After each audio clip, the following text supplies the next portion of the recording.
네, 이태원 클럽발 코로나19 확산세는 주춤하고 있지만 4차 감염 사례가 확인되면서 방역당국이 경계를 늦추지 못하고 있습니다.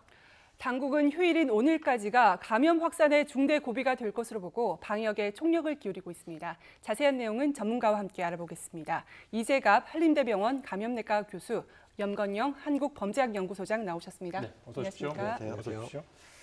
자, 먼저 교수님께 질문 드리겠습니다. 오늘 0시 기준으로 추가 확진자 수가 13명입니다. 어제 19명에서 6명이 줄어들었고요. 13명 가운데서 지역 발생 6명인데 이 가운데 이제 이태원 클럽과 관련된 확진자는 4명 정도로 보이는데요. 네. 이 정도면 좀 확산세가 조금은 좀 누그러들었다 이렇게 좀 평가해도 되겠습니까? 예, 일단 이태원발 확진 환자 숫자가 이제 뭐 10명대 미만까지 이제 줄어들었기 때문에 일단 줄었다고 볼 수는 있겠는데 다만 이제 계속해서 뭐 4차 발생 환자 나왔다는 부분도 그렇고 또한 이태원에서 거의 뭐 대부분 검사를 받았을 거로 예상은 되지만 아직 혹시라도 검사를 안 받은 분 중에서 우리가 모르게 다른 곳에서 환자가 전파되고 있지 않을까 이런 부분들이 우려되고 있어서 다음 주 초반까지는 좀 환자 발생 사항을 지켜봐야 되지 않을까 생각이 듭니다. 예. 네. 지금 방역당국이 가장 긴장하고 있는 상황이 발생했는데 3차를 넘어서 이태원 클럽발 4차 감염 사례가 지금 발견이 됐습니다. 서울구치소 교도관이 4차 감염으로 밝혀졌는데 정확한 발생 경위를 한번 좀 짚어주시죠. 일단은 이제 발생했던 분들 보게 되면 이태원 클럽에 다녀왔던 분이 이제 노래방 또 이제 같은 노래방에서 했다가 이제 여행을 같이 간 분 통해서 이제 4차 감염이 이제 벌어진 거 생각이 되는데 예. 사실 구치소 안에서 발생했다는 것 자체가 좀 이제 저희들이 걱정하는 부분입니다. 왜냐하면 사람들이 되게 밀집돼 있고 갇힌 공간 안에 있는데 그 안에 이제 이제 교도관이 감염이 됐기 때문에 또 지금 접촉자 확인을 하면 뭐 한 400여 명 이상 접촉자가 나왔다고 하게 있어서 혹시나 추가 발병자들이 있을까봐 그 부분이 사실 우려되는 상황들이고요. 저희가 어떻든 그러니까 이제 숫자가 뭐 N차 이제 발생하는 부분들을 우려하는 바는 뭐냐면 그 중에서 혹시나 대규모 발병을 할 수 있는 그런 곳에서 이제 환자가 발생을 하면 이제 또 뭐 몇백 명 이런 단위의 환자도 발생할 수 있기 때문에 우려를 하고 있는데 지금 교도소 안에서 발생했다는 부분은 상당히 좀 우려가 되는 부분으로 생각이 됩니다. 예. 4차 감염과 관련해서 이제 서울 노원구에서 이 홍대 주점 확진자와 직장 동료와 그 딸이 또 확진 판정을 받았는데요. 네. 이 소장님 두 사람도 역시 4차 감염으로 추정이 되고 있는 거죠? 거의 지금 그렇게 보고 있는 것 같습니다. 일단은 그 홍대 주점 관련된 감염자가 있었는데 이 감염자 직장 동료가 지금 현재 어머니거든요. 예. 어머니가 감염된 상태에서 또 딸까지 감염된 걸로 확인됐기 때문에 이게 이제 가정으로 좀 전이가 돼서 가정 내 가족 구성원까지 N차 감염이 발생하지 않냐 이렇게 조심스럽게 보고 있고요. 특히 이제 중요한 건 제 개인적 사견이지만 어쨌든 홍대 관련된 그 방문했던 분들이나 이태원 쪽에 방문했던 분들 중에 아직까지도 나타나지 않고 계신 분들이 있다는 얘기입니다. 예. 현재 정부에서도 처벌하지 않고 누군가 밝히지 않겠다. 지금 번호로 하고 있잖아요. 몇 번 하고 있는 건. 그 사람의 이제 익명성을 보장하겠다는 어떤 국가의 어떤 의지라고 저는 생각이 들거든요. 근데 현재도 아직까지 나타나지 않으신 분들이 상당수가 좀 있기 때문에 이분에 의한 이제 아까 교수님 말씀하신 무차별적인 N차 발병이 발생할 수 있지 않냐 이런 부분을 우리가 좀 생각을 해봐야 된다고 판단합니다. 예, 그 부분이 좀 걱정이 되는데 이제 정부 발표에서도 좀 조심스럽게 발표를 했거든요. 클럽이나 홍대 에서 갔다 온 분들을 수만 명을 검사를 해서 뭐 대부분 했다고 하지만 아직까지 확실하지 않다 뭐 이런 뉘앙스 저는 읽었는데 그 부분에 대한 위험성 아직 남아 있는 거죠. 그렇죠. 오히려 지금 이제 뭐 N차 감염이든 간에 확인된 분들이야 그 접촉자들을 다 저희가 좀 추적을 할 수 있으니까 거기서 발생하는 거야 뭐 예상된 거니까 그게 두렵지 않은데 만약에 숨겨져 있는 분들을 통해서 여기저기서 확산이 되면 만약에 중간에 전파된 상황들을 모르는 상황에 전파가 되면 이거는 지역사회 내에서 어디서 발생한지 모르는 환자로 이제 드러날 가능성이 높고 그분들이 만약에 본인의 증상이나 이런 것들이 가벼워서 잘 이제 얘기를 안 하셨다가 뭐 교회라든지 아니면 학교라든지 이런 데서 발병을 하게 되면 집단 발병의 이제 그런 소스가 될 수 있는 부분들이 되기 때문에요. 이제 그런 부분들이 좀 두려운 상황이어서 그래서 지금이라도 증상이 있고 이런 분들 검사를 받아라. 빨리 받도록 해주시는 게 정말 중요한 상황입니다. 예. 그리고 홍대 클럽 감염을 비롯해서 이번 구치소 직원의 4차 감염이 노래방을 매개로 연결고리인 걸로 지금 밝혀지고 있는데 이런 노래방이라는 특성을 감안을 했을 때 어떤 점이 가장 큰 영향을 미쳤다고 보세요? 일부 이제 언론에서는 이제 뭐 환기구나 뭐 이런 걸로 얘기를 하는 것 같은데 노래방 구조 자체를 우리가 가끔 이제 가족 모임할 때 가시잖아요. 구조 자체가 보면 감염이 될 수밖에 없다고 저는 생각한다는 얘기입니다. 특히 노래방 가시면 그 노래방 업주분들은 대부분이 이제 소독을 하고 손 닦고 들어오게 하고 그다음에 마스크에 커버를 씌웁니다. 이걸로 이제 방역 조치 다 했다고 생각을 하시는데 한 명이라도 들어와갖고 이제 비말이 이제 퍼지게 되면 거기 그 서빙하시는 분들 있잖아요. 알바생도 있을 수 있고 예. 노래방 업주분들도 뭐 새우깡이라도 좀 갖다 주시잖아요. 그 왔다 갔다 하면서 그 중간에 이 직원이 매개가 될 수 있다는 얘기입니다. 그러니까 사실은 그 영업을 안 하는 게 좋은 방법이었는데 영업을 해서 독립된 공간 내에 사람들을 가둬놓는 게 제가 볼 때는 감염 확산의 원인이 아니냐 이렇게 생각을 제가 해본다는 한 얘기죠. 가지만 더 여쭤보면 여기가 네. 코인 노래방이라고 해서 네. 몇 해 전부터 나타난 조금 소규모의 노래방인 것으로 네. 알려졌는데 그런 좀 특징이 더 코인 노래방도 중요할까요? 마찬가지입니다. 코인 노래방 같은 경우도 소독을 한다고 들어가셔요. 들어가시는데 만약에 이분이 감염이 되겠다거나 이분이 매개가 된다면 역시 영향을 미칠 수 있다고 생각이 들고요. 예. 또 들어갔다 나가면 들락날락 코인 노래방 가장 무서운 점이 뭐냐면 보통 노래방은 이제 1시간 단위로 이제 계약을 하고 이제 빌리잖아요. 방이 좀 더 작지 예, 않습니까? 협소한 예. 데다가 사람이 들락날락합니다. 한두 곡 부르고 갈 수 있기 때문에 1시간에 1, 20명 들락날락하는 경우도 저기 학생들인데 많거든요. 그러니까 다발성으로 할 수 있는 여지는 훨씬 클 수밖에 없다고 말씀드리는 겁니다. 예.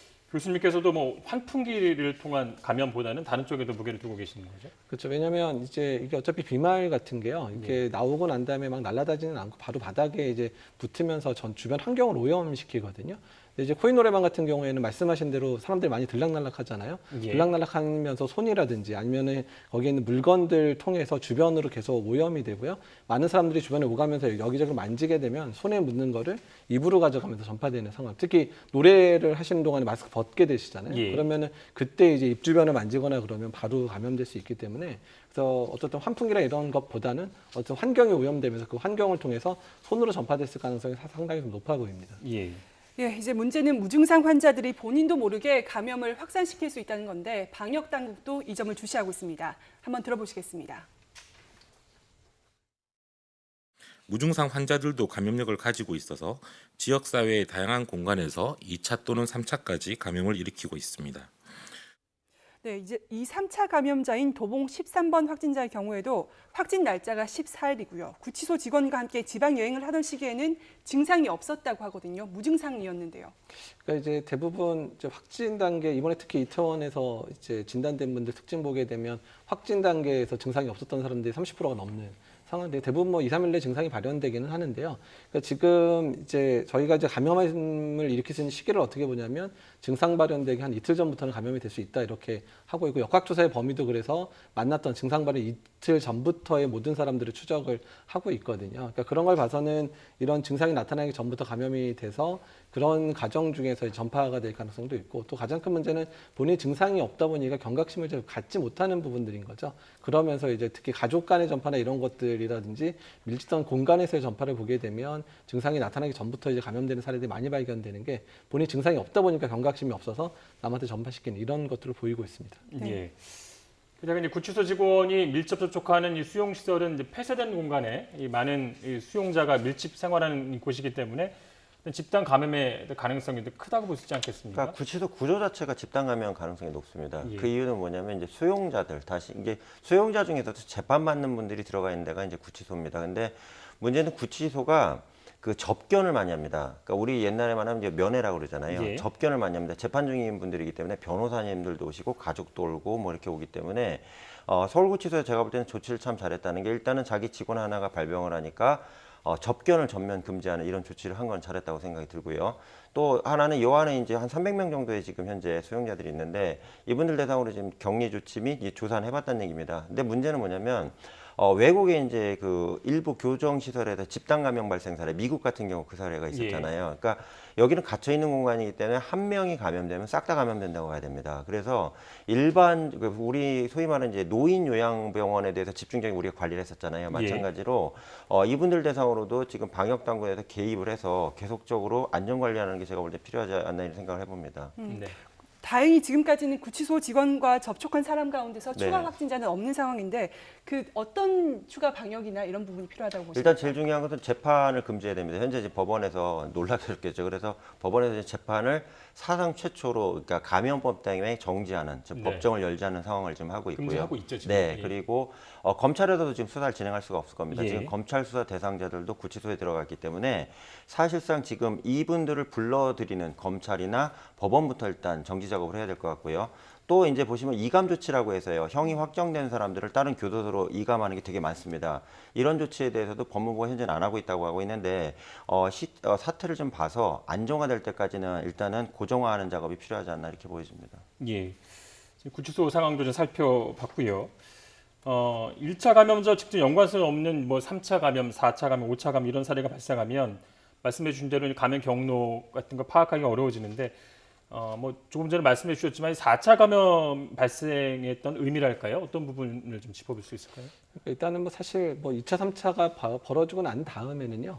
어차피 숫자를 따지는 것 자체가 별 의미는 없어요. 예. 어떻든 간에 계속해서 연쇄적으로 고리를 일으켜서 계속 감염이 된다는 거를 얘기를 하는 거니까. 다만 처음부터 말씀드렸지만 이렇게 확인된 사람들은 오히려 어쨌든 방역 당국에서 관리를 하니까 상관이 예. 없는데, 그러니까 이제 이런 단계들이 만약에 우리가 모르는 상황에서 벌어지게 되면 정말 이거는 이제 소위 말하면 지역사회 내에서 숨어있는 감염자로 형태로 돼가지고 조용하게 확산될 수 있는 그런 특징들을 보일 수 있기 때문에, 그래서 그런 분들에 대한 이제 감시나 이런 부분이 상당히 어려워질 수 있고, 본인이 어디서 접촉됐다는 걸 알면 당연히 바로 검사를 하러 올 텐데 예. 그러지 않다 보면 이분들이 좀 느슨해져서 내가 설마 호흡기 증상이 생기더라도 설마 내가 이제 감염자에서 이런 생각들을 많이 하게 되거든요. 그래서 중간고리가 끊겨버리기 시작했을 때 확진되지 않은 분들이 지역사회 내에 계속 만연하게 되면 이제 이태원 같은 상황이 이제 언제든 또 발생할 수 있다는 것 때문에 그런 부분들이 저희 가장 우려하는 부분이라고 생각이 됩니다. 네, 다행히 현재까지 확진자 수 증가세를 보면 다행히 급격한 증가는 없습니다.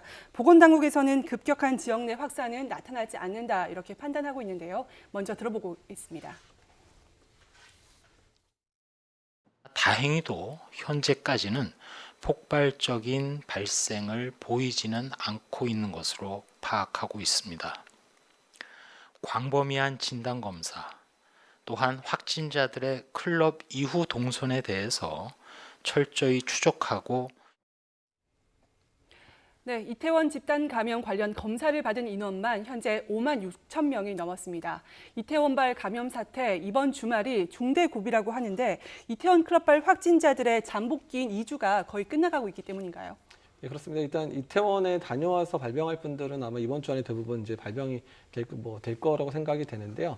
근데 다만 이제 지금이 더 중요한 시기인 거는 그분들에 의해서 2차 감염자, 3차, 4차 이런 식으로 이제 N차 감염자들이 이제 늘어나느냐 안 늘어나느냐의 판단이 이번 주 안에 이제 확실하게 이제 적용이 돼서 이제 예. 만약에 우리가 이제 대구 경북에서도 느꼈지만 30번 환자 한 명이 발생했을 때 그 환자가 발생하고 났는데 그때 이미 많은 곳에 확산돼 있어서 그러니까 몇천 명 이렇게 발생을 했었잖아요. 예. 그러니까 만약에 지금 밝혀지지 않는 환자 중에 몇 명이 확인이 됐는데 그 사람으로 인해서 집단 발병했다라는 게 확인이 된다 그러면 정말 몇백 명, 몇천 명도 나갈 수 있는데 그런 상황이 이제 이번 주에 발생할 수도 있기 때문에 이번 주 안에 그런 일이 없이 잘 지나간다면 그냥 이제 이태원 사건도 이제 차근차근 마무리되겠지만 만약 그런 상황이 벌어지게 된다 그러면 이제 예상치도 못한 아주 대규모 발생이 생길 수도 있기 때문에 예. 이번 주를 잘 유심히 봐야 되는 상황이라고 말씀드릴 수 있습니다. 이번 주가 굉장히 중요한 것이 이제 20일부터 고3 학생을 시작으로 등교 계약이 단계적으로 시작이 되기 때문인데요. 이제 4차 감염까지 발생한 상황이기 때문에 등교 계약을 좀 미뤄달라는 어떤 청원도 지금 20만 명 정도가 참여한 것으로 보이고요. 등교 계약 추진에 대한 우려의 목소리가 좀 일부에서 나오고 있습니다. 어떤 의견을 좀 갖고 계십니까? 일단 이제 교육부 입장에서는 이제 고3 학생들의 이제 학습권 보장 문제 또한 이제 입시와 연관되어 있는 부분들 때문에 아마도 마지노선을 이번 달 말로 잡고 있는 것 같더라고요. 그러니까 만약에 그 시기를 지나가게 되면 고3 자체가 아예 이제 뭐 수능부터 시작해서 쫙 뒤로 밀리는 상황들이 되고 재수생에 서 피해를 많이 보는 상황들 때문에 우려하는 것 같아서 아마도 지금 계속 얘기 나오는 거는 이제 20일날 강행을 하지 않을까. 수업 일정이나 이런 것도 맞추기 위해서. 다만 지금 이제 수업을 열기 위해서 해야 될 여러 가지 준비 사항들이 있습니다. 일단 밀집도를 완화시킨다든지 학교 안에서 안전하게 어떻게 할 건지 또 확진자가 발생했을 때 얼마나 빨리 이제 확인을 해서 학교를 빨리 정상화시킬 건지에 대해서 철저히 준비가 필요할 것 같고요. 교육부가 지금 전문가들하고 열심히 좀 논의하고 있는 것으로 얘기를 들었습니다. 예. 네, 정세균 국무총리가 오늘 인터뷰에서도 고3 등교 계약을 예정대로 진행할 것이다라고 네. 말하기도 했는데 확진자 발생 오늘 13명이었고 어제 19명, 10명대 수준을 유지하고 있는데 이 확진자 발생이 어느 정도 수준으로 유지되면 등교 계약이 가능하다고 보십니까? 일단은 그 정부에서는 이제 10명 밑으로 미만으로 떨어지면 기본적으로 좀 안정화됐다고 생각을 해서 20일 날 이제 고3을 시범적으로 이제 계약하는 걸 지금 밀어붙이는 것 같아요. 근데 다만 여기서 우리가 두 가지를 봐야 되는데 지금 현재 청와대 국민청원에 이미 현재 20만 명 이상이 등교를 연기해달라 이렇게 요구하고 있는 입장이고요. 예. 반대로 이제 또 하나 말씀드리는 건 어머니들이나 이제 자녀들이 지금 저희 집안에도 마찬가지지만 원격 수업을 하고 있잖아요. 그러니까 예. 가정 내에서 최근에 이제 갈등이 좀 늘어나는 부분이나 많이 있다 보니까 부모님들이 스트레스를 좀 아이들한테 주는 부분도 있고요. 역으로 또 아이들도 부모님한테 스트레스 주는 부분이 있거든요. 여기다 또 하나는 또 아이들이 학원을 다니고 있다는 거에 대해서 우리가 좀 방기하고 있다는 걸 좀 생각을 해봐야 됩니다. 현재 대부분의 고등학생들은 학원을 다니고 있습니다. 그러니까 사설학원을 다니고 있기 때문에 학교를 등교를 안 한다 뿐이지 실제로 집단 지금 생활을 좀 하고 있거든요. 그래서 이런 부분을 놓고 봤을 때는 학교도 방역을 철저하게 하면 개학을 해도 되지 않을까 저는 이렇게 개인적으로 생각을 해보고요. 예. 다만 이번에 그 이태원에 가셨을 때 일부 교직원들 즉 선생님들께서 클럽을 방문하셔갖고 이것 때문에 좀 문제가 되는 상황들이 있었잖아요. 그래서 학교 구성원들은 철저하게 이런 문제가 될 수 있는 장소는 이 일이 끝날 때까지 절대 가지 않겠다는 심리적 선언을 한 상태에서 계약을 해야지 별 문제가 없는 것이지 예. 그렇지 않고 이제 교직원이나 또는 학교 관계자들이 이런 감염이 될 수 있는 장소를 오가면서 학교를 계약한다는 것은 제가 볼 때는 위기 상황을 조장하는 상황일 수도 있다 이렇게 생각합니다. 예. 네. 고3을 제외하고는 그 흘러나온 얘기를 들어보면 나머지 학년의 학생들은 등교 계약을 하더라도 예전과 좀 다른 방법이 되지 않을까라는 얘기들이 좀 있거든요. 뭐 시간을 조정한다든가 분반을 한다든가 어떤 부분을 더 좀 집중해서 주의를 해야 된다고 보십니까? 일단 고3들도 한 반에서 밀집도가 높은 반은 이제 분반을 하는 방식으로 분명히 진행이 되어서 최대한 밀집도 줄이고 또 식사 시간들 잘 조절해서 예. 겹치지 않도록 해야 되고요. 그다음에 나머지 학년들 같은 경우는 그런 입시에 대한 부담이 크지 않기 때문에 그 나머지 학생들 같은 경우는 온라인 수업을 주된 수업을 하면서 오프라인 수업을 이제 보완하는 이런 방식으로 해서 뭐 5부제 수업, 뭐 3부제 수업 이런 얘기들이 나오고 있습니다. 그래서 아마도 이제 꼭 필요한 이제 고3, 중3들 아주 이제 온라인 수업이 효과가 떨어지는 일부 아주 저학년들은 이제 학교를 넓게 쓰는 방식으로 수업을 진행을 하고 나머지 학년들이 좀 온라인 수업들을 강화하고 온라인 수업의 질을 좀 개선하는 방식을 통해서 그래서 수업을 진행해서 그래서 안전하게 등교 계약들이 안전하게 이루어지기를 소망하고 있습니다. 예. 네, 또 다른 불씨는 자가격리자들 관리입니다. 이태원 클럽발 확진자 발생 뒤에 자가격리자가 현재 3만 5천 명을 넘어섰는데요. 동시에 무단 이탈자 또한 발생하고 있습니다. 이들을 관리할 근본적인 대책이 있을까요? 일단 기본적으로 이제 각국마다 입장이 좀 차이 나는데 외국사를 좀 볼 필요가 있습니다. 일단 현재 외국에서는 자가격리 위반에 대해서 강력한 형사처벌하는 방식으로 지금 전환이 되고 있습니다. 대표적으로 이제 프랑스 같은 경우는 상습, 즉 3회 이상 자가격리 적발 시 6개월의 징역형을 선고하도록 하고 있고요. 사우디는 사형을 선고할 수 있도록 법을 개정을 예. 했습니다. 왜 그래? 이거 자체가 너무 위기인 상황이라고 보는 예. 것 같고요. 스페인 같은 경우도 좀 엽기적인 형벌인데 최고 8억 원까지 벌금형을 선고할 수 있던데 이거는 이게 민사벌 성격인데 한 명이 발생하게 되면 최소한 뭐 3,000명에서 5,000명을 검사를 해야 됩니다. 그 접촉 관련되거나 지역으로요. 그러니까 이 엄청난 비용을 예. 그러니까 쉽게 말하면 구상권 청구를 하는 거죠. 이런 방식으로 하고 있고요. 영국 같은 경우는 회차당 9만 원씩 해서 외부에 나갔을 때 그 걸리는 것마다 9만 원씩 곱하기를 해버립니다. 그러니까 이런 식으로 처벌을 강화하는 이유는 일단 당신의 안전도 중요하지만 지역사회나 국가의 안전도 필요하기 때문에 처벌을 강화하겠다 이렇게 돼 있거든요. 그래서 우리나라도 지금 현재 법원이나 검찰청에서는 예. 자가격리 위반 시 징역 1년 이하 또는 1,000만 원 이하의 벌금에 처하도록 돼 있는데 예. 이거를 이렇게 사문화된 조항이 아니라 실제 형사처벌할 수 있는 조항으로 적용하겠다 이렇게 입장을 밝히고 있거든요. 이번에 그 인천에서 네. 이태원 클럽 방문한 아들과 접촉한 아버지가 네. 이 지침 위반하고 뭐 마트도 다니고 일도 다니고 그런 모습을 보였는데요. 인천도 이 A 씨를 고발 조치하기로 했습니다. 네, 그러니까 고발 조치하는 게 요거와 예. 비슷한 맥락이라고 봐야 됩니다. 근데 여기서 제가 하나 더 말씀드리는 건 구상권 청구에 대한 부분도 정부에서 적극적으로 나섰으면 합니다. 예. 그 이유가 뭐냐면 의견이신 거죠? 지금? 네, 예. 개인적 의견인데 지금 제가 말씀드린 건 기본적으로 어마어마한 막대한 비용이 들어갈 때 그 비용을 사회적으로 부담하는 거에 대해서 반발하는 분들도 생각보다 많다는 거 그러지 말아야 된다는 얘기입니다. 예. 즉 정상적으로 하지 말아야 될 행위를 했으면 아무 문제가 없었는데 하지 말아야 할, 특히 이 아버님 같이 이제 거짓말하시고 돌아다니셨잖아요. 예. 이런 케이스는 우리 사회적으로 엄청난 경제적 피해를 보고 있거든요. 이런 부분에 대해서도 정부에서는 이런 걸 검토하고 있다고 알고 있습니다. 예. 방역 모범 사례도 등장했습니다. 인천 학원 강사에게 감염된 학생들이 다닌 교회에서 집단 감염으로 퍼질까 우려가 컸었는데 음성 판정으로 모두 확인됐습니다. 신도 780여 명을 대상으로 검사를 했는데 전원 음성 판정이 나온 건데요. 이게 방역 수칙을 잘 지킨 덕분이라고 봐도 되겠죠? 네, 이 교회는 참 모범적인 사례라고 생각이 듭니다. 첫 번째는 이제 그 온라인 예배를 기본적으로 하셨고요. 왜 그러냐면 일단 상황이 터질 수 있으니까요.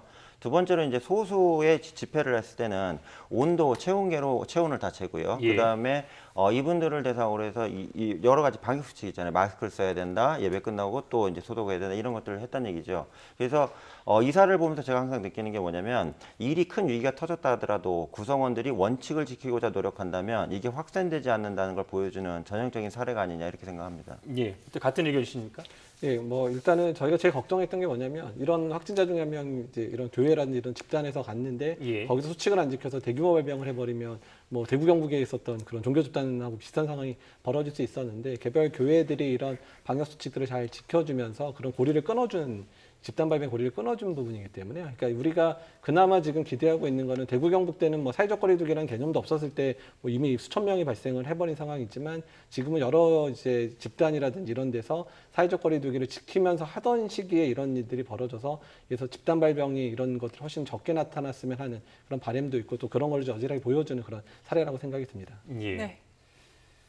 자, 오늘이 이제 생활 방역을 실시한 지 두 번째로 맞는 주말이자 휴일입니다. 뭐 종교 행사 하고 계신 분들도 계시고 또 외출 계획도 있는 분들 계실 텐데 어떤 점을 가장 주의해야 할까요? 한 말씀 좀 부탁드리겠습니다. 일단은 지금껏 국민들께서 자발적으로 참여해 주시면서 지금까지 상황들을 만들어 오셨거든요. 그렇기 때문에 이제 밀집 지역이라든지 유흥업소나 이런 방문은 최대한 자제를 해주셨으면 좋겠고 지금껏 지키셨던 대로 이제 정부에서 말하는 그런 수칙들 잘 지켜가면서 본인의 생활 속에서 새로운 일상들을 잘 만들어가 주셨으면 좋겠습니다. 예. 네.